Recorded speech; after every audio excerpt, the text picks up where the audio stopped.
ओम नमः शिवाय। श्री शिवाय नमस्तुभ्यम। तो प्रिय भक्तजनों, पीछे की कथा में आपने सुना किस तरह सप्त ऋषियों ने देवी की परीक्षा ली और अब भगवान भोलेनाथ स्वयं किस तरह माता पार्वती की परीक्षा लेने आए। तो चलिए शुरू करते हैं। ब्रह्मा जी बोले, हे मुनि श्रेष्ठ नारद, सप्त ऋषियों ने पार्वती जी के आश्रम से जाकर त्रिलोकीनाथ भगवान शिव को वहां का सारा वृतांत सुनाया। सप्त ऋषियों के अपने लोक चले जाने के पश्चात शिव जी ने देवी पार्वती की तपस्या की स्वयं परीक्षा लेने के बारे में सोचा। परीक्षा लेने के लिए महादेव जी ने एक तपस्वी का रूप धारण किया और उस स्थान की ओर चल दिए जहां पार्वती तपस्या में रत थी। आश्रम में पहुंचकर उन्होंने देखा देवी पार्वती वेदी पर बैठी हुई थी और उनका मुखमंडल चंद्रमा की कला के समान तेजोदीप था। भगवान शिव ब्राह्मण देवता का रूप धारण करके उनके सन्मुख पहुंचे।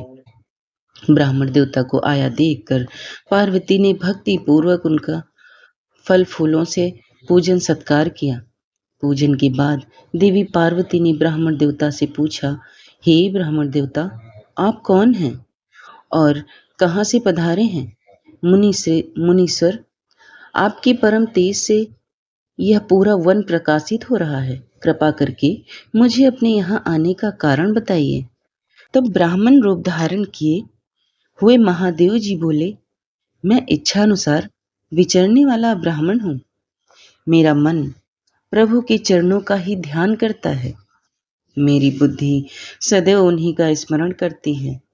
मैं दूसरों को सुखी करके खुश होता हूँ। देवी, मैं एक तपस्वी हूँ, पर आप कौन हैं? आप किसकी पुत्री हैं और इस समय इस निर्जन वन में क्या कर रही हैं?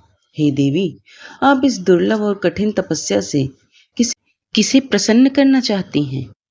तपस्या या तो ऋषि मुनि करते हैं या फिर भगवान के चरणों में ध्यान लगाना वृद्धों का काम है। भला इस तरुणावस्था में आप क्यों घर के ऐसो आराम को त्याग कर ब्रह्मचर्य का पालन करती हुई तपस्विनी का जीवन जी रही हैं? आप किस तपस्वी की धर्म पत्नी हैं और पति के समान तप कर रही हैं? हे देवी, अपने बारे में मुझे जानकारी दीजिए कि आपका क्या नाम है और आपके पिता का क्या नाम है। किस प्रकार आप तप के प्रति आसक्त हो गईं? क्या आप वेद माता गायत्री हैं, लक्ष्मी हैं अथवा सरस्वती हैं? देवी पार्वती बोली, हे मुनि श्रेष्ठ, ना तो मैं वेद माता गायत्री हूँ और ना लक्ष्मी और ना ही सरस्वती। मैं गिरिराज हिमालय की पुत्री पार्वती हूँ। पूर्व जन्म में मैं प्रजापति दक्ष की पुत्री सती थी, परंतु मेरे पिता दक्ष द्वारा मेरे पति भगवान शिव का अपमान देखकर मैंने योगा अग्नि द्वारा अपने शरीर को जलाकर भस्म कर दिया था। इस जन्म में भी प्रभु शिव शंकर की सेवा करने का मुझे अवसर मिला था। मैं नियम पूर्वक उनकी सेवा में व्यस्त थी, परंतु दुर्भाग्य के से कामदेव के चलाए गए बाण के फलस्वरूप शिव जी को क्रोध आ गया और उन्होंने कामदेव को अपने क्रोध की अग्नि से भस्म कर दिया और वहां से उठकर चले गए।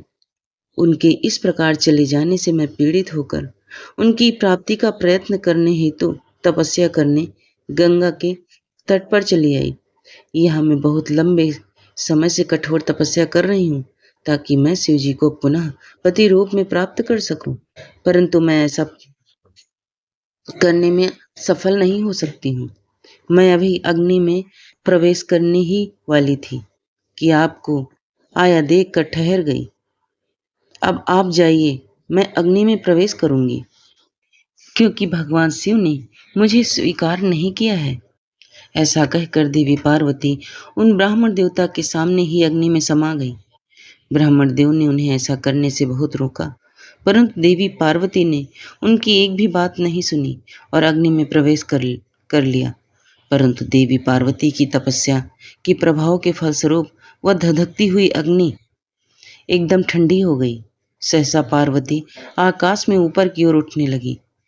तब ब्राह्मण रूप धारण किए हुए भगवान शिव हंसते हुए बोले, हे देवी, तुम्हारे शरीर पर अग्नि का कोई प्रभाव न पड़ना तुम्हारी तपस्या की सफलता का ही सूचक है, परंतु तुम्हारी मनोवांछित इच्छा का पूरा ना होना तुम्हारी असफलता को दर्शाता है।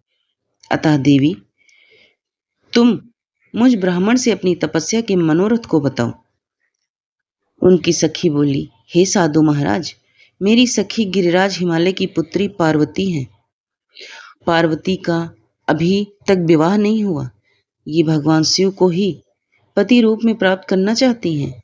इसी के लिए वे 3000 वर्षों से कठोर तपस्या कर रही हैं। मेरी सखी पार्वती ब्रह्मा विष्णु और देवराज इंद्र को छोड़कर पिनाक मणि भगवान शंकर को ही पति रूप में प्राप्त करना चाहती हैं। इसलिए ये मुनि नारद की आज्ञा अनुसार कठोर तपस्या कर रही हैं। देवी पार्वती की सखी की बातें सुनकर जटाधारी तपस्वी का वेश धारण किए हुए भगवान शिव हंसते हुए बोले, देवी, आपकी सखी ने जो कुछ मुझे बताया है मुझे परिहास जैसा लगता है। यदि फिर भी यही सत्य है तो पार्वती, आप स्वयं इस बात को स्वीकार करें और मुझसे इस बात को कहें। पार्वती बोली, हे जटाधारी मुनि, मेरी सखी ने जो कुछ भी आपको बताया है वह बिल्कुल सत्य है। मैंने मन, वाणी, साध और क्रिया से निर्वाह नहीं कर सकते को ही पति रूप में वर्ण किया है। मैं जानती हूँ कि महादेव जी को पति रूप प्राप्त करना बहुत ही दुर्लभ कार्य है। फिर भी मेरे हृदय में और मेरे ध्यान में सदैव वे ही निवास करते हैं। अतः उनकी प्राप्ति के लिए ही मैंने इस तपस्या के कठिन मार्ग को चुना है। यह सब ब्राह्मण को बताकर देवी पार्वती चुप हो गई। उनकी बातों को सुनकर ब्राह्मण देवता बोले, हे देवी, अभी कुछ समय पूर्व तक मेरे मन में यह जानने की प्रबल इच्छा थी कि क्यों आप कठोर तपस्या कर रही हैं, परंतु देवी, आपके मुख से यह सब कुछ सुनकर मेरी जिज्ञासा पूरी तरह शांत हो गई है। देवी, आपके किए गए कार्य के अनुरूप ही इसका परिणाम होगा, परंतु यदि यह तुम्हें सुख देता है तो यही करो। यह कहकर ब्राह्मण देवता जैसे ही जाने के लिए उठे, वैसे ही देवी पार्वती उन्हें प्रणाम करके बोली, हे प्रियवर, आप कहाँ जा रहे हैं? कृपया यहाँ कुछ देर और ठहरिए और मेरे हित की बात कहिए। देवी पार्वती के ये वचन सुनकर साधु का वेश धारण किए भगवान शिव वहीं ठहर गए और बोले, देवी, हे देवी, यदि आप वाकई मुझे यहाँ रोककर मुझसे अपने हित की बात सुनना चाहती हैं तो मैं आपको अवश्य ही समझाऊंगा, जिससे आपको अपने हित का स्वयं ज्ञान हो जाएगा। देवी, मैं स्वयं भी महादेव जी का भक्त हूँ, इसलिए उन्हें अच्छी प्रकार से जानता हूँ। जिन भगवान शिव को आप अपना पति बनाना चाहती हैं, वे प्रभु शिव शंकर सदैव अपने शरीर पर भस्म धारण किए रहते हैं। उनके सिर पर जटाएं, शरीर पर वस्त्रों के स्थान पर वे बाघ की खाल पहनते हैं और चादर के स्थान पर वे हाथी की खाल ओढ़ते हैं। हाथ में भीख मांगने के लिए कटोरे के स्थान पर खोपड़ी का प्रयोग करते हैं।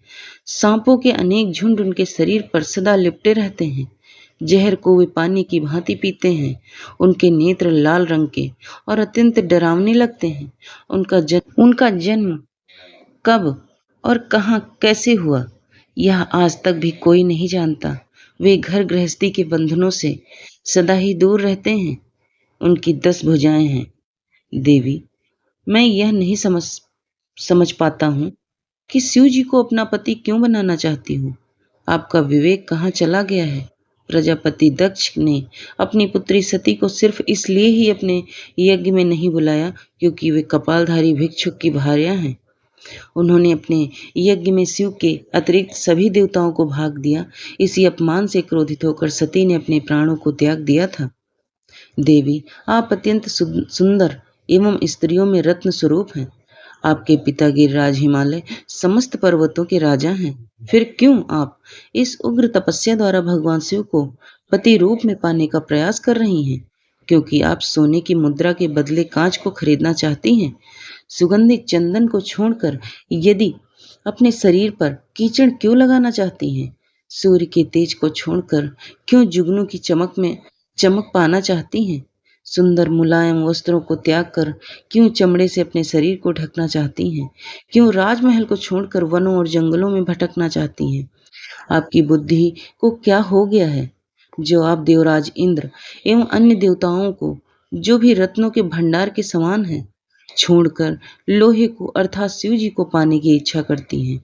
सच तो यह है कि इस समय मुझे आपके साथ शिव जी का संबंध परस्पर विरुद्ध दिखाई दे रहा है। कहाँ आप और कहाँ महादेव जी। आप चंद्रमुखी तो शिव जी पंचमुखी। आपके नेत्र कमल दल के समान हैं तो शिव जी के नेत्र सदैव क्रोधित दृष्टि ही डालते हैं। आपके केस अत्यंत सुंदर, जो कि काली घटाओं के समान प्रतीत होते हैं, वहीं भगवान शिव के सिर जटाजूट के विषय में भी सभी जानते हैं। आप सुंदर कोमल साड़ी धारण करती हैं, जो शिव जी कठोर हाथी की खाल का उपयोग करते हैं। आप अपने शरीर पर चंदन का लेप करती हैं, तो वे हमेशा अपने शरीर पर चिता की भस्म लगाए रखते हैं। आप अपनी शोभा बढ़ाने दिव्य आभूषण धारण करती हैं, तो शिव जी के शरीर पर सदैव सर्प लिपटे रहते हैं। कहाँ मृदंग की मधुर ध्वनि, कहाँ डमरू की डमडम। देवी पार्वती, महादेव जी सदैव भूतों की ही दी हुई बलि को स्वीकार करते हैं। उनका यह रूप इस योग्य नहीं है कि उन्हें अपना सर्वांग सौंपा जा सके। देवी, आप परम सुंदरी हैं। आपका यह अद्भुत और उत्तम रूप शिव जी के योग्य नहीं है। आप ही सोचें, यदि उनके पास धन होता तो क्या वे इस तरह नंगे रहते? सवारी के नाम पर उनके पास एक पुराना बैल है। कन्या के लिए योग्य वर ढूंढते समय वर की जिन जिन विशेषताओं और गुणों को देखा परखा जाता है, शिव जी में वह कोई भी गुण मौजूद नहीं है। और आपके प्रिय कामदेव जी को भी उन्होंने भस्म कर उन्होंने अपनी क्रोधाग्नि से भस्म कर दिया। साथ ही उस समय आपको छोड़कर चले जाना आपका अनादर करना ही था। हे देवी, उनकी जात पात, ज्ञान और विद्या के बारे में भी सभी अनजान हैं। पिशाच ही उनके सहायक हैं। उनके गले में विष दिखाई देता है। वे सदैव सबसे अलग रहते हैं। इसलिए आपको भगवान शिव के साथ अपने मन को कदापि नहीं जोड़ना चाहिए। आपके और उनके रूप और सभी गुण अलग अलग हैं, जो कि परस्पर एक दूसरे के विरोधी जान पड़ते हैं। इसी कारण मुझे आपका और महादेव जी का संबंध रुचिकर नहीं लगता। फिर भी जो आपकी इच्छा हो वैसा ही करो। वैसे तो मैं यह चाहता हूँ कि आप असत की ओर से अपना मन हटा लें। यदि यह सब नहीं करना चाहती तो आपकी इच्छा, जो चाहो करो। आप मुझे और कुछ नहीं करना चाहिए। उन ब्राह्मण मुनि की बातों को सुनकर देवी पार्वती बहुत दुखी हुई। अपने प्राण प्रिय त्रिलोकीनाथ शिव के विषय में कठोर शब्द को सुनकर उन्हें बहुत बुरा लगा। वे मन ही मन क्रोधित हो गई, लेकिन मन ही मन यह भी सोच रही थी कि शिव के सौंदर्य को स्थूल दृष्टि से देखने परखने का प्रयास करने वाले कैसे जान सकते हैं कि सांसारी व्यक्ति मंगल अमंगल को अपने सुख के साथ जोड़ कर देखता है। वह सत्य को कहाँ देख पाता है। तरह विवेक द्वारा अपने मन को समझा बुझा कर अपने को संयत करते हुए देवी पार्वती कहने लगी। पार्वती बोली, हे ब्राह्मण देवता, मैं तो आपको परम ज्ञानी महात्मा समझ रही थी, परंतु आपका भेद मेरे सामने पूर्णतः खुल चुका है। आपने शिव जी के विषय में मुझे जो कुछ भी बताया वह मुझे पहले से ही ज्ञात है, पर यह सब बातें सर्वथा झूठ हैं। इसमें सत्य कुछ भी नहीं है। आपने तो कहा था कि आप शिव जी को अच्छी प्रकार से जानते हैं। आपकी बातें सुनकर लगता है कि आप झूठ बोल रहे हैं, क्योंकि ज्ञानी मनुष्य कभी भी त्रिलोकीनाथ भगवान शिव के विषय में कोई भी अप्रिय बात नहीं कह सकते। यह सही है कि वे लीलावश शिव जी कभी कभी अद्भुत वेश धारण कर लेते हैं, परंतु सच्चाई तो यह है कि वे साक्षात परम ब्रह्मा हैं। वे ही परमात्मा हैं। उन्होंने स्वेच्छा से ऐसा वेश धारण किया है। वे ब्राह्मण, आप कौन हैं जो ब्राह्मण का रूप धरकर मुझे छलने के लिए यहाँ आए हैं? आप ऐसी अनुचित व असंगत बातें करके एवं तर्क वितर्क करके क्या साबित करना चाहते हैं? मैं भगवान शिव के रूप को भली भांति जानती हूँ। वास्तव में शिव जी निर्गुण ब्रह्मा हैं, समस्त गुण ही जिनका स्वरूप है। भला उनकी जाति कैसे हो सकती है? शिव जी तो सभी विद्याओं के आधार हैं। भला फिर उनको विद्या से क्या काम हो सकता है?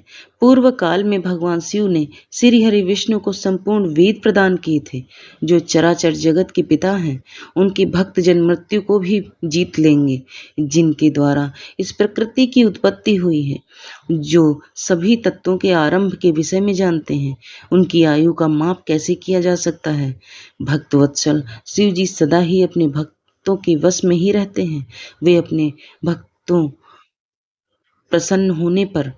के प्रसन्न होने पर प्रभु शक्ति, उत्साह शक्ति और मंत्र शक्ति नामक अक्षय शक्तियां प्रदान करते हैं। उनके परम चरणों का ध्यान करके ही मृत्यु को जीता जा सकता है। इसलिए शिव जी को मृत्युंजय नाम से भी जाना जाता है। भगवान शिव की कृपा प्राप्त करके ही विष्णु जी को विष्णुत्व, ब्रह्मा जी को ब्रह्मत्व और अन्य देवताओं को देवत्व की प्राप्ति हुई है। भगवान शिव महाप्रभु हैं। ऐसे कल्याणकारी भगवान शिव की आराधना करने से ऐसा कौन सा मनोरथ है जो सिद्ध नहीं हो सकता है? उनकी सेवा ना करने से मनुष्य 7 जन्मों तक दरिद्र होता है। वहीं दूसरी ओर उनका भक्ति पूर्वक पूजन करने से सदैव के लिए लक्ष्मी प्राप्ति होती है। भगवान शिव के समक्ष 8 सिद्धियां सिर झुकाकर इसलिए नृत्य करती हैं कि भगवान शिव उनसे सदा संतुष्ट रहें।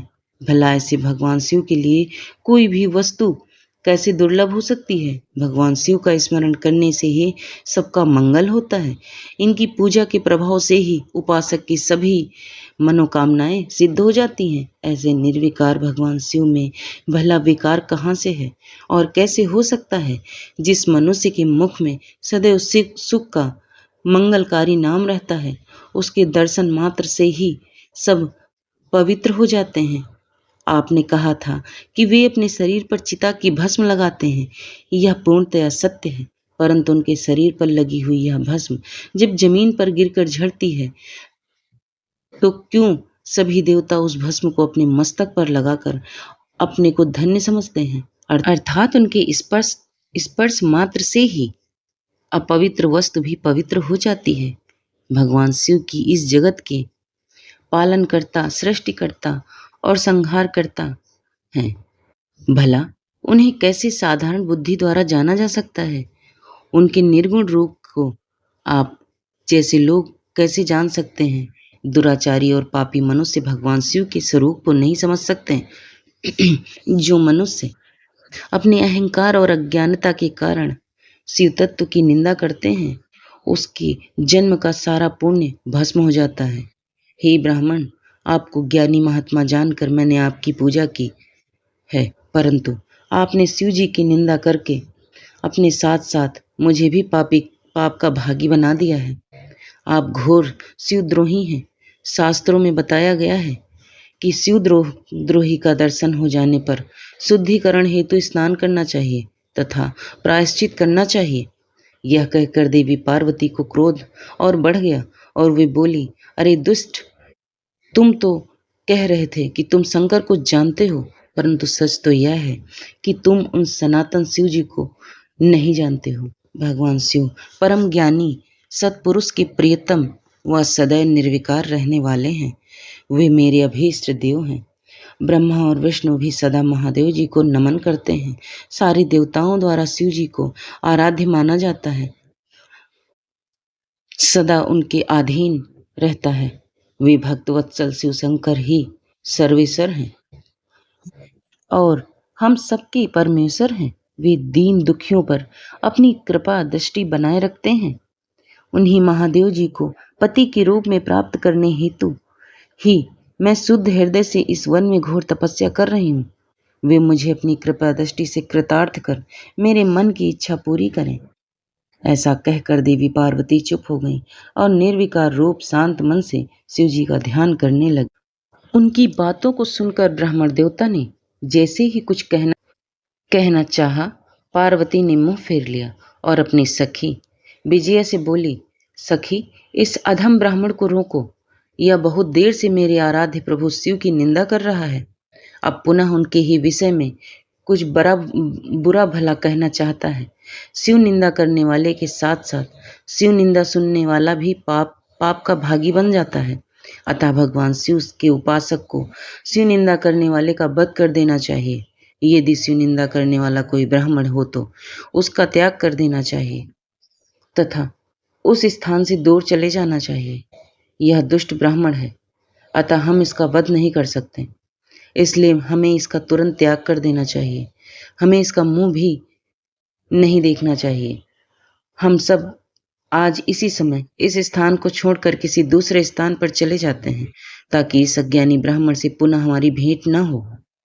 इस प्रकार कहकर देवी पार्वती ने जैसे ही कहीं और चले जाने के उद्देश्य से अपने पैर आगे बढ़ाया, वैसे ही भगवान शिव अपने साक्षात रूप में उनके सामने प्रकट हो गए। देवी पार्वती ने अपने ध्यान के दौरान शिव के जिस स्वरूप का स्मरण किया था, शिव जी ने उन्हें उसी रूप के साक्षात दर्शन करा दिए। साक्षात भगवान शिव शंकर को इस तरह अनायास ही अपने सामने पाकर गिरिराज नंदिनी पार्वती का सिर शर्म से झुक गया। तब भगवान शिव देवी पार्वती से बोले, हे प्रिय, आप मुझे यहाँ अकेला छोड़कर कहाँ जा रही हैं? देवी, मैं आपकी इस कठोर तपस्या से अत्यंत प्रसन्न हुआ हूँ। मैंने सभी देवताओं एवं ऋषि मुनियों से आपकी तपस्या और दृढ़ निश्चय की प्रशंसा सुनी है, इसलिए आपकी परीक्षा लेने की ठान कर मैं आपके सामने चला आया हूँ। अब आप मुझसे कुछ भी मांग सकती हैं, क्योंकि मैं जान चुका हूँ आप अप्रतिम सौंदर्य की प्रतिमा होने के साथ साथ ज्ञान, बुद्धि और विवेक का अनूठा संगम है। आज आपने अपने उत्तम भक्ति भाव से मुझे अपना खरीदा हुआ दास बना दिया है। सुस्थिर चित्त वाली देवी गिरिराज, मैं जान चुका हूँ कि आप ही मेरी सनातन पत्नी हैं। मैंने अनेकों प्रकार से बार बार आपकी परीक्षा ली है। हे देवी, मेरे इस अपराध को क्षमा कर दें।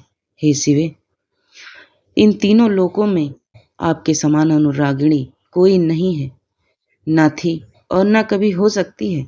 मैं आपके अधीन हूँ देवी। आपने मुझे पति बनाने का उद्देश्य मन में लेकर ही यह कठिन तपस्या की है, अतः आपकी इस इच्छा को पूरा करना मेरा धर्म है। देवी, मैं शीघ्र ही आपका पाणी ग्रहण कर आपको अपने साथ कैलाश पर्वत पर ले जाऊंगा। देवाधिदेव महादेव जी के इन वचनों को सुनकर गिरिराज नंदिनी पार्वती के आनंद की कोई सीमा नहीं रही। वे अत्यंत प्रसन्न हुई। हर्षातिरेक से उनका तपस्या करते हुए सारा कष्ट पल भर में ही दूर हो गया। उनकी सारी थकावट ही दूर हो गई।